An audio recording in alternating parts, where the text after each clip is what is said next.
Welcome to the Rustic Garden. Today I want to talk to you about when do you fertilize your squash, zucchini, and cucumbers. When do you fertilize your indoor plants?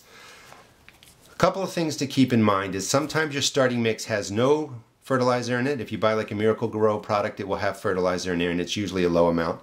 Sometimes I will add fertilizer to my starting mix, but I do it at half strength. And that's the whole key of this video is your plants don't need full dosings of fertilizer in the starting mix, or they don't need full dosings of the liquid fertilizer while they're growing like this. Half strength. Some people even use quarter strength. So regardless if your plants have fertilizer in the starting mix or not, you're going to fertilize with a half strength liquid fertilizer, maybe a quarter strength if you want. You're going to fertilize these plants when they have a true leaf. This is a zucchini, that's a true leaf. These are the two leaves that actually break the surface. That's a true leaf. Here's a cucumber, it has a bigger true leaf. These are the two leaves that break the surface. And this is a early yellow squash, and you can see how much bigger it got. And it really has two leaves, but somewhere around, here you want the first fertilizing, and you can see this plant is staying healthy.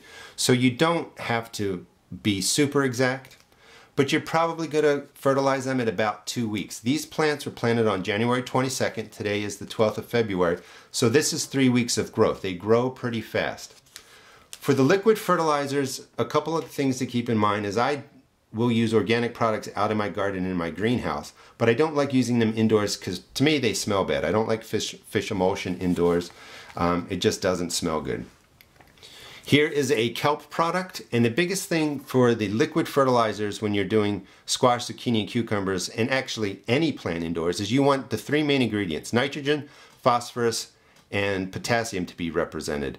And you can see here, if it's not too small, this is a 0.13 nitrogen, 0 phosphorus, 0.60 potassium. This is not a good liquid fertilizer for your indoor plants. You want phosphorus. Phosphorus helps with the root development. You want strong roots with your indoor transplants, especially, if not with all the plants, definitely with your squash, your zucchini, your cucumbers. You want them to establish well under the soil as much as the leaves look green. So you're not just going for plain old nitrogen, which makes green leaves. You want phosphorus too. Here's an organic product. It's made from beet juice, and on the back it has 8 for nitrogen, which is great for the leaves, 0 for phosphorus, 0 for potassium.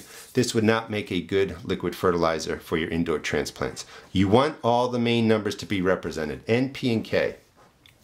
Now when I say represented, there's not an exact number that works. If I could pick one, a 3-6-3 would be great. 3 nitrogen, 6 phosphorus, 3 potassium. But gardening is something that's done all over the globe, and everybody doesn't have access to organic or inorganic fertilizers. Sometimes people have to make it themselves. They can't just go to the store and find 8, 10 different kinds of fertilizers. So don't worry about that. The main key for this is half strength. Whatever you buy as a liquid fertilizer, make sure it has NPK numbers, that it's represented with nitrogen, phosphorus, and potassium, and then use it at half strength. I like to use a product that's really for new plants. This has a 4-16-8, so it's 4 nitrogen, 16 phosphorus, 8 potassium. So at half strength that's going to be a 2-8-4. That's pretty good. This is what I like to use.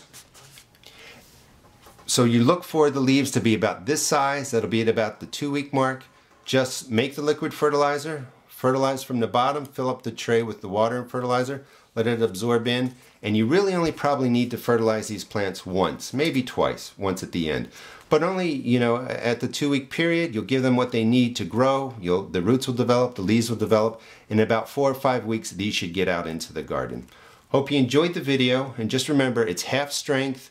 Don't stress about the NPK, just make sure all 3 of those nutrients are represented in your liquid fertilizer. Please check out my blog at www.therusticgarden.blogspot.com and also check out my YouTube videos. Thanks.